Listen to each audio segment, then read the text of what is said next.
Olá, nono ano. Aqui quem fala é a professora Ana Teresa Ridaca e nós daremos continuidade ao nosso segundo bimestre com o tema Brasil, a República Nova.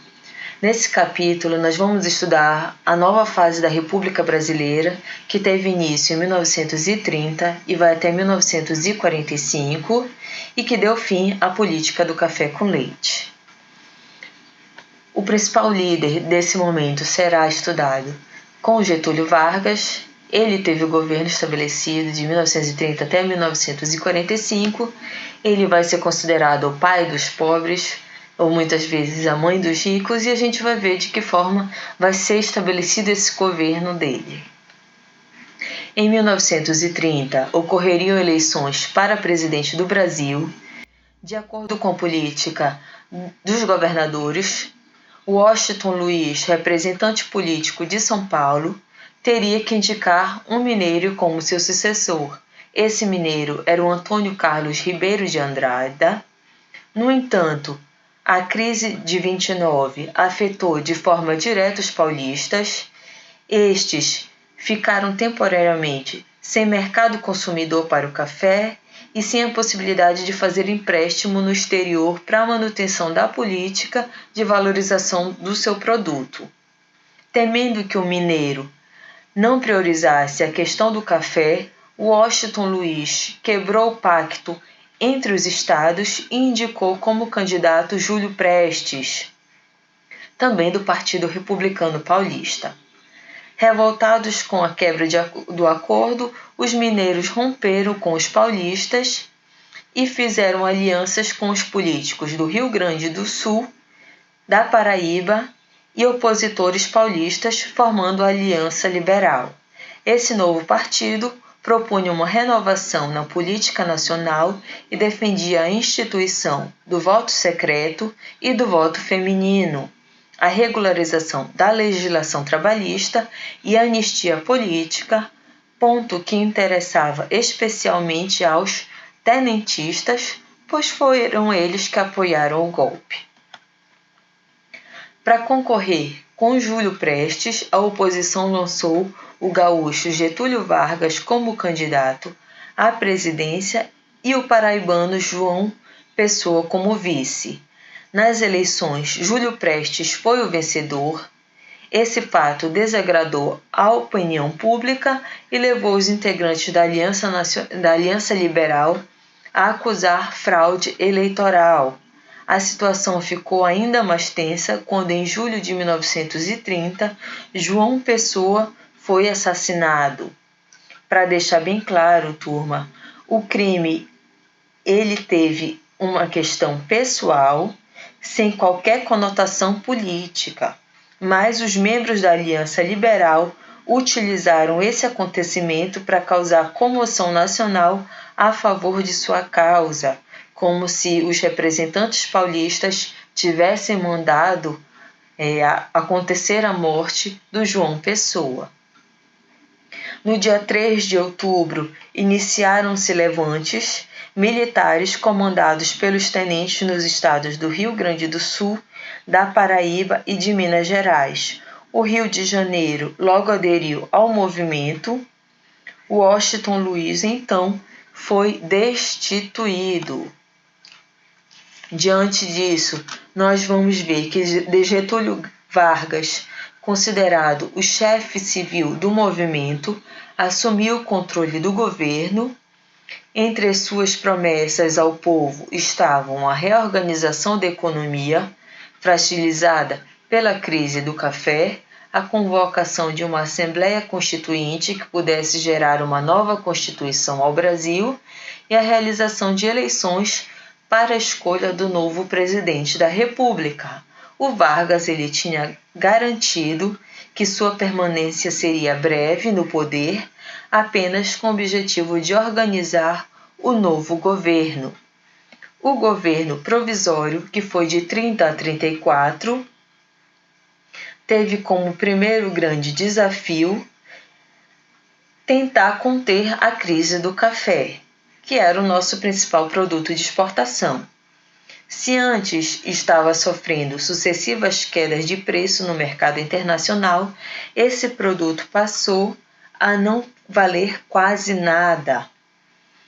A fim de solucionar a crise cafeeira, o Vargas decretou a criação em 1931 do Conselho Nacional do Café, que tinha algumas determinações, como, por exemplo, a compra do produto excedente e a queima de milhares de sacas com o objetivo de diminuir a quantidade de café e assim elevar o preço da saca.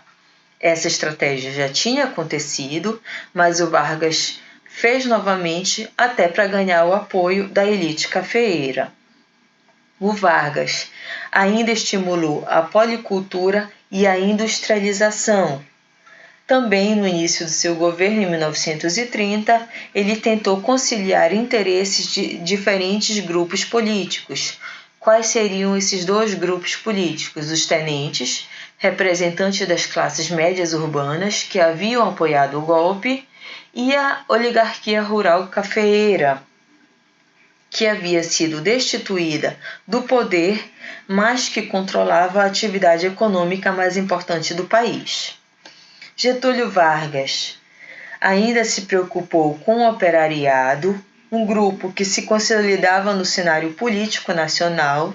Então, nesse sentido, criou em 1930 o Ministério do Trabalho, da Indústria e do Comércio. Esse órgão tinha como missão regulamentar a legislação trabalhista do país e, ao mesmo tempo, manter os trabalhadores sob o controle do Estado, evitando que os seus protestos contribuíssem para desestabilizar o governo. Com o intuito de eliminar a oposição ao seu governo, ele destituiu os governadores estaduais, ou seja, ele tirou os governadores estaduais e nomeou tenentes interventores, que apoiavam a Revolução de 1930. 2 anos após assumir provisoriamente o governo, o Vargas ainda não havia dado sinais de que pretendia deixar o cargo e grupos começaram a questionar a legitimidade do seu mandato, que, segundo eles, era inconstitucional, já que o Vargas ele não tinha sido eleito para o cargo. O principal foco da oposição getulista estava em São Paulo, e o fato do Vargas ter nomeado um interventor militar e pernambucano para São Paulo aumentou o descontentamento dos paulistas. Organizados no Partido Democrático e no Partido Republicano Paulista, os paulistas exigiram um interventor civil e paulista para o seu estado e reivindicavam a elaboração de uma nova Constituição para o país. Buscando atender às reivindicações dos paulistas e evitar um possível confronto, o Vargas nomeou como interventor o político paulista Pedro Toledo. Porém, as manifestações contrárias continuaram, tanto é que teve uma passeata contra o seu governo. Nessa passeata, 4 estudantes foram mortos e eles passaram a ser símbolos do movimento antigetulista em São Paulo. Eles serão utilizados em especial os seus nomes, as iniciais de seus nomes, MMDC, Martins, Miragaia, Drauzio e Camargo, como símbolo do movimento.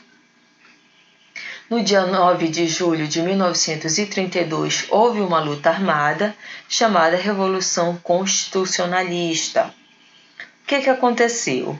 O plano dos revolucionários era realizar um ataque fulminante, ou seja, rápido e feroz, sobre a capital da República, colocando o governo federal diante da necessidade de negociar. Mas o plano falhou. Embora a Guerra Paulista despertasse muita simpatia na classe média carioca, ficou militarmente confinada ao território de São Paulo. Eles eram inferiores quanto à questão do armamento e das próprias munições, e por isso nós vamos ver a vitória do governo de Vargas. Só que, apesar do desequilíbrio das forças, nós vamos ver que esse movimento ele trouxe como consequência É importante o fato de que o governo percebeu mais claramente a impossibilidade de ignorar a elite paulista. Nesse contexto, durante essas revoltas, que durou apenas 3 meses, eles, como eu disse para vocês, vão ser utilizados símbolos. Aqui nós temos um dos slogans utilizados para comover a população a aderir à causa dos paulistas contra o governo de Vargas. Aqui nós teremos também outros emblemas, como paulistas às armas, você tem um dever a cumprir, consulte a sua consciência. E também os paulistas, eles naquele momento tentaram organizar um exército mais forte e para a formação de um exército que pudesse fazer frente às tropas federais, eles clamaram pela adesão de todos os segmentos da população. Um desses segmentos foi a população negra do estado. Libertada da escravidão havia 44 anos e formadora de grande parte da classe operária, ela foi conclamada a aderir às Forças Armadas Paulistas. Logicamente, o Vargas vai agir. Ele prometeu conquistas e direitos aos trabalhadores brasileiros. Essas promessas deveriam ser bem vistas, especialmente pela população negra, que além das péssimas condições de trabalho e baixos salários comuns à grande maioria dos brasileiros, eles ainda eram vítimas da falta de qualificação profissional e da discriminação. Entretanto, apesar das promessas varguistas, cerca de 10 mil negros ingressaram na luta paulista e compuseram a Legião Negra. Cerca de 2 mil desses eram filiados à Frente Negra Brasileira, que era a maior instituição do período que lutava por melhores condições para esse segmento da população. Durou apenas 3 meses. Vargas venceu essa batalha, mas a Revolução Constitucionalista foi importante também porque apressou a elaboração do Código Eleitoral de 1932, que estabeleceu novas regras para as eleições no Brasil. Entre essas deliberações nós temos o voto livre, o voto secreto direto, o voto feminino. E, de fato, uma das maiores inovações do Código Eleitoral de 32 foi a participação das mulheres na vida política por meio do direito ao voto. Deixa-se claro que no Rio Grande do Norte, as mulheres obtiveram esse direito antes, em 1927. E ainda que as mulheres tenham obtido o direito do voto, é necessário lembrar que era vetado aos analfabetos, e na década de 1930 o número de mulheres alfabetizadas ou que tinham acesso à escolaridade era baixo. A participação feminina nas urnas ganhou de fato maior expressividade a partir da década de 1970. Quanto ao governo constitucional de 1934 a 37, fortalecido após a vitória sobre a Revolução Constitucionalista, o Vargas seguiu como líder do governo.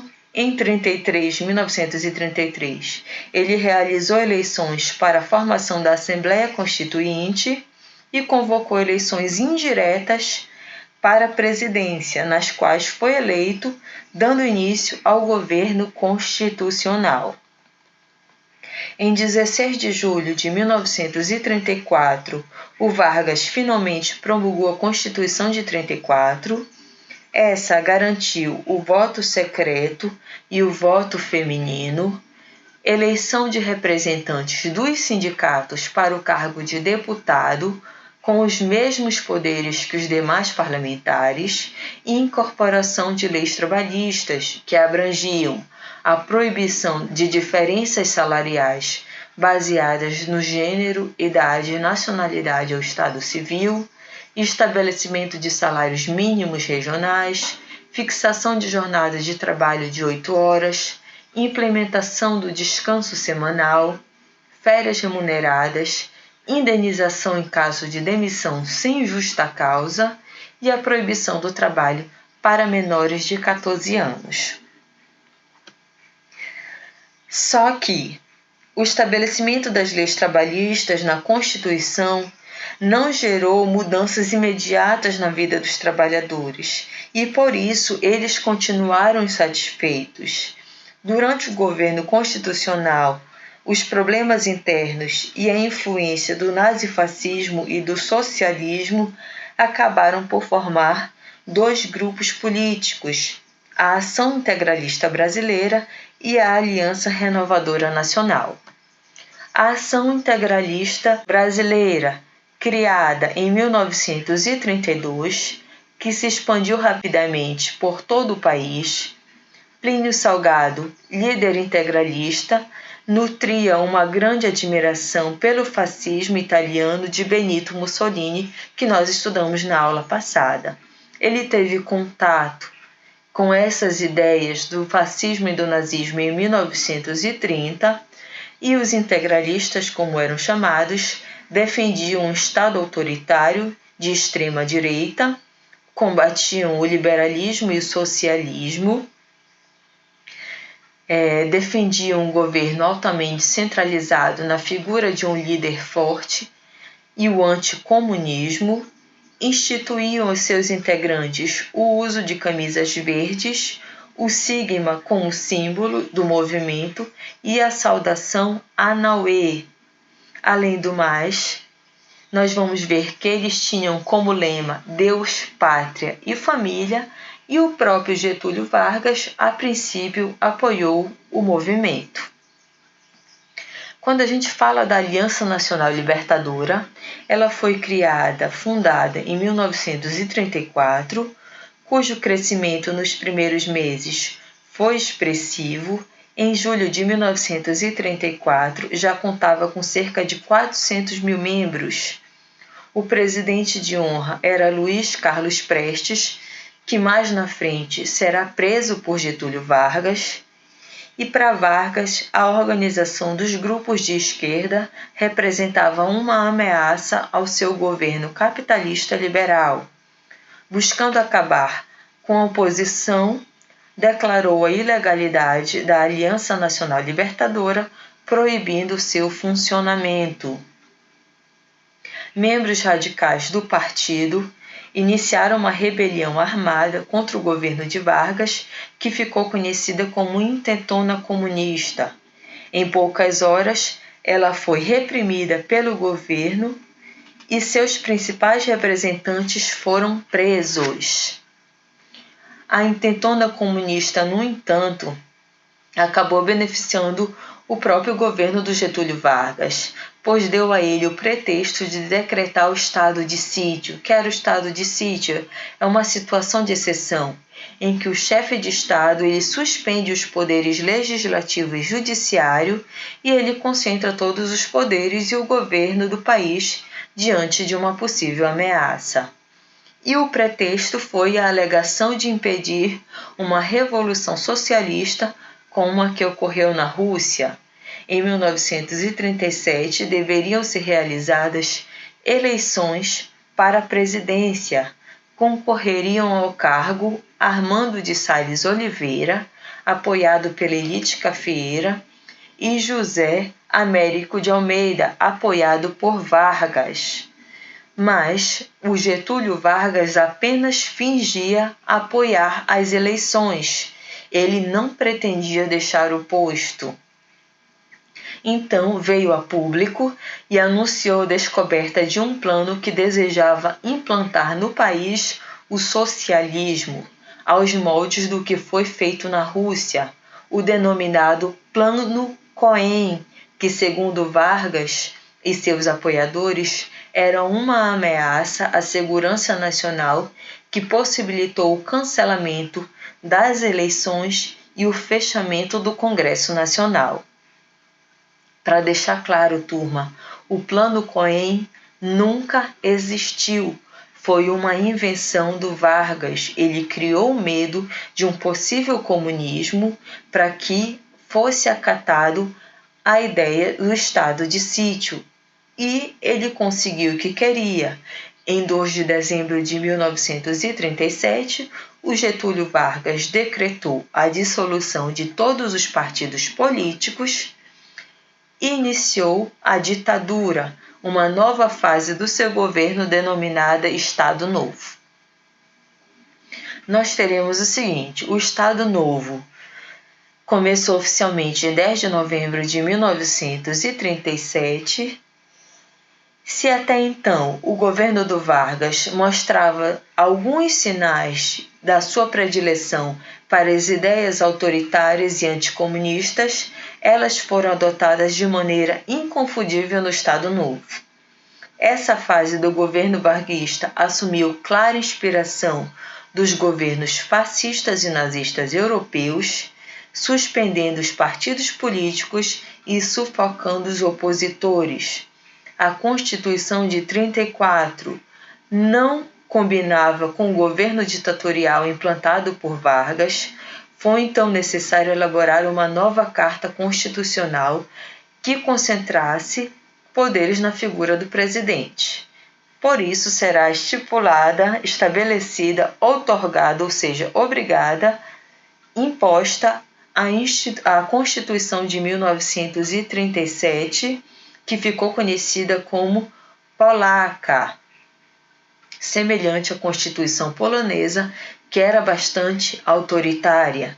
Essa nova Constituição previa punições com pena de morte para quem cometesse crimes contra a ordem pública, centralizava o poder político na figura de Vargas, diminuindo o poder dos governos estaduais, regime do sindicato único, que poderia existir apenas um sindicato de classe por região e este deveria ser reconhecido pelo governo, e a proibição de greves.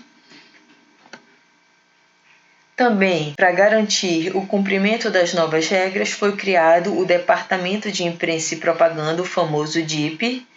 Ele era responsável por fiscalizar as atividades da imprensa, falada e escrita, com o objetivo de censurar críticas ao seu governo, e a outra função era fazer propaganda do seu governo a fim de criar uma imagem positiva de si mesmo perante a população. Nós vamos ver aqui na imagem para vocês a ideia de que Vargas era uma pessoa acessível a todos. Aqui nós temos ele mostrando o sentido de patriotismo, nacionalismo, que também vai entrar nesse discurso, e próximo às crianças com a ideia do futuro da nação. Temos aqui a propaganda política na era Vargas, que foi um cartaz produzido pelo DIP, que mostrava as leis sociais com que o atual governo, por iniciativa própria, tem procurado amparar as classes trabalhadoras, devem constituir motivo de orgulho para os brasileiros. Então ele vai se mostrar como o pai dos trabalhadores, como aquele que vai valorizar o trabalho, vai valorizar o operário. Um dos aspectos culturais mais importantes da década de 1930 foi a disseminação dos aparelhos de rádio. Tratava-se de uma forma cada vez mais popular de as pessoas buscarem informações e entretenimento. O programa de rádio Hora do Brasil era transmitido diariamente com o intuito de relatar as ações do presidente em prol da nação. O programa foi apelidado como Hora do Fala Sozinho ou a Hora do Silêncio pelos opositores de Getúlio Vargas. E ele vai se tornar logo mais na frente a voz do Brasil, que até hoje existe nas nossas rádios. Além do rádio como meio de propaganda do governo, Getúlio Vargas procurou incutir nas novas gerações o nacionalismo. Para a formação dos brasileiros, foi publicada e distribuída durante o Estado Novo uma cartilha para a alfabetização nas escolas brasileiras. Tanto a publicação das cartilhas quanto às comemorações das datas cívicas, como o Dia do Trabalho, os desfiles, além da produção de filmes e documentários, tinha um objetivo claro, que era desenvolver o espírito do trabalhador, do brasileiro como trabalhador, ordeiro, saudável e cumpridor de seus deveres perante a pátria e a família. Durante esse momento, o conceito de cidadão mudou, o cidadão passou a ser considerado sinônimo de trabalhador, indivíduo útil à nação, e nós vamos ver também que o trabalho era o que dignificava o brasileiro e o tornava merecedor dos direitos civis e políticos. Segundo os idealizadores do Estado Novo, o Brasil carecia, ou seja, faltava justiça social e igualdade, e devia ao Estado fazer com que fosse possível essa justiça social e também levar a democracia política. Tinha esse papel. Então, essa política de valorização do trabalho foi chamada de trabalhismo varguista. Ele atuou em duas direções. Primeiro, a concessão de benefícios aos trabalhadores, como a consolidação das leis de trabalho, a famosa CLT, estabelecida em 1943, a propaganda que valorizava o trabalho e o trabalhador, e a criação do Ministério do Trabalho, que, por sinal, foi extinta no nosso governo atual. Aqui nós teremos, tomando como prioridade o desenvolvimento econômico, o Vargas adotou uma postura intervencionista, realizando investimentos diretos, como a criação de uma série de empresas que nós vamos ver, como, por exemplo, a Companhia Siderúrgica Nacional, a criação da Companhia Vale do Rio Doce, a Hidrelétrica de Paulo Afonso, que fica na Bahia, a Fábrica Nacional de Motores. Essas medidas tinham como finalidade incentivar a industrialização e acabou repercutindo no aumento do número de operários no Brasil. Foi no início da década de 1940, durante o Estado Novo, que o Instituto Brasileiro de Geografia e Estatística propôs a divisão do Brasil por regiões. A ideia era reunir o Estado por afinidades sociais, econômicas, geográficas e espaciais. A divisão em 5 grandes regiões tinha a finalidade de facilitar a elaboração de políticas públicas pensadas localmente, a viabilizar estudos e planejamentos urbanos. Além disso, objetivava facilitar a cobrança de impostos e permitir ao governo o conhecimento de aspectos sociais e econômicos de cada região. Em tal divisão, o Brasil passava a ser composto das regiões Norte, Nordeste e Leste, que é a atual Sudeste, Centro-Oeste e Sul. O leste tinha 2 subdivisões, que era leste setentrional e meridional, e em 1945 essa divisão foi revista.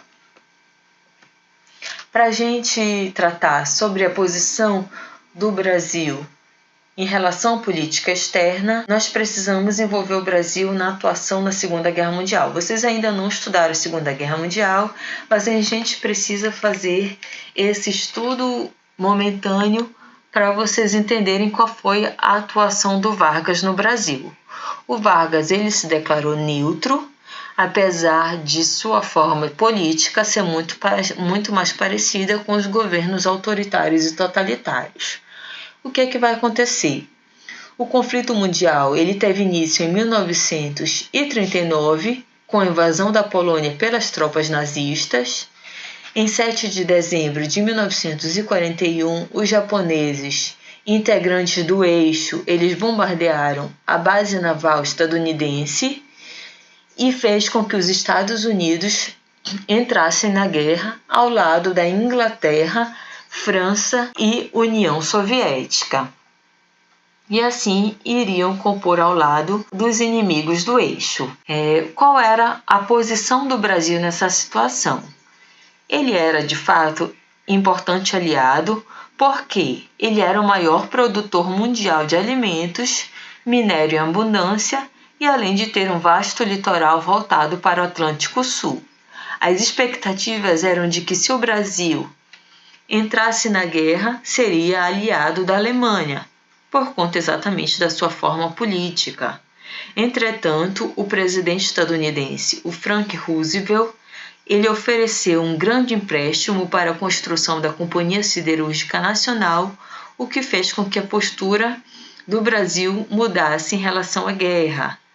No início, o apoio do Brasil restringiu-se ao fornecimento de matérias-primas e à concessão de locais para a instalação de bases militares estadunidenses. Essas bases foram estabelecidas em Belém, Natal e Recife. E em 1943, o Brasil vai entrar de fato ao lado dos países aliados. Nós teremos aqui a presença da Força Expedicionária Brasileira, que obteve uma série de vitórias, consagrando o espírito patriótico, criativo e destemido do pracinha brasileiro. Só que vai acontecer nesse momento que o envio de soldados brasileiros para combater na guerra ao lado dos países considerados democráticos vai dar início a uma série de questionamentos internos sobre o governo do Getúlio Vargas. A questão era: como poderia enviar soldados para combater pela democracia enquanto ele mesmo exercia um governo autoritário no país? Era muito contraditório. Então nós vamos ver que, no fim das contas, vai haver inúmeras campanhas contra o seu governo e a favor da redemocratização começaram a ocorrer. Temendo ser destituído do cargo, o Vargas deu início ao processo de redemocratização no país. Entre suas medidas podemos citar a formação de partidos políticos, a convocação de eleições presidenciais para 2 de dezembro de 1944, a libertação de vários prisioneiros políticos, entre eles o Luiz Carlos Prestes. E ele vai ter outra medida também, a desapropriação de empresas estrangeiras. Vai haver, nesse momento, essas medidas estabelecidas por Getúlio Vargas vai fazer com que haja um movimento chamado queremismo, que queria a permanência de Vargas no poder até as eleições. Só que outra parcela da população, ligada exatamente ao grupo do Exército, não vai querer a presença do Getúlio Vargas e exigiu a renúncia do presidente. Também essa parcela da população era ligada comercialmente aos Estados Unidos e eles se voltaram contra a posição que o Vargas tinha tomado de desapropriar empresas estrangeiras. No fim das contas, o Vargas ele renunciou e as eleições presidenciais foram realizadas. Eurico Gaspar Dutra, candidato pela coligação entre os partidos PSD e PTB, foi escolhido o novo presidente do Brasil, só que o Vargas ele não foi afastado da política.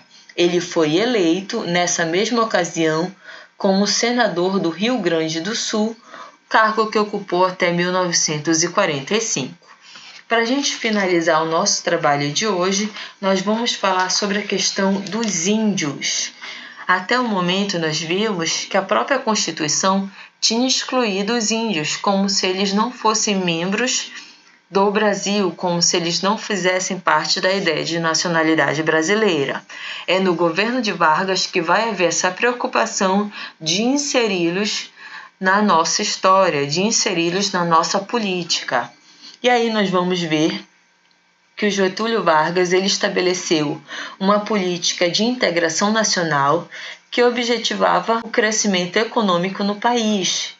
E nesse plano era necessário integrar todas as etnias e os povos que contribuíram para a formação da identidade nacional.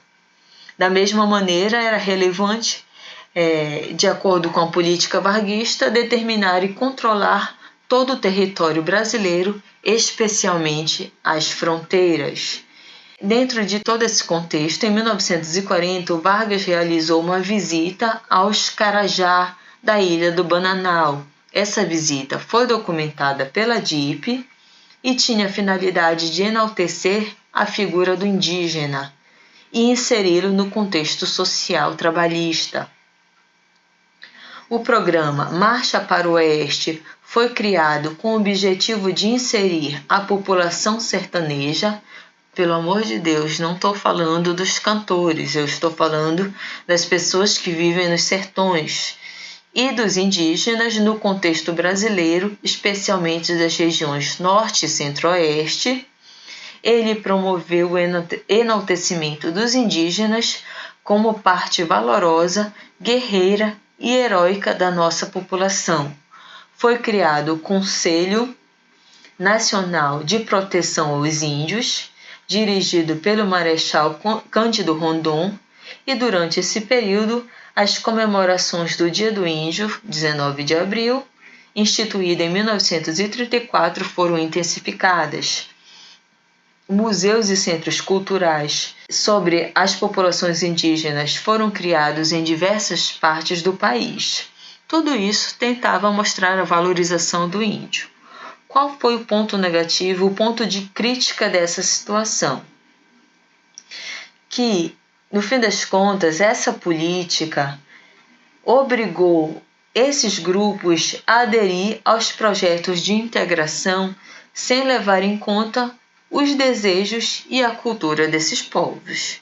Então, é essa situação que, no fim das contas, é como se obrigassem eles a participar de toda essa ideia de que eles fazem parte, mas, de fato, não perguntaram o que eles acham, quais são as ideias que eles poderiam acrescentar, ajudar nesse processo de interação.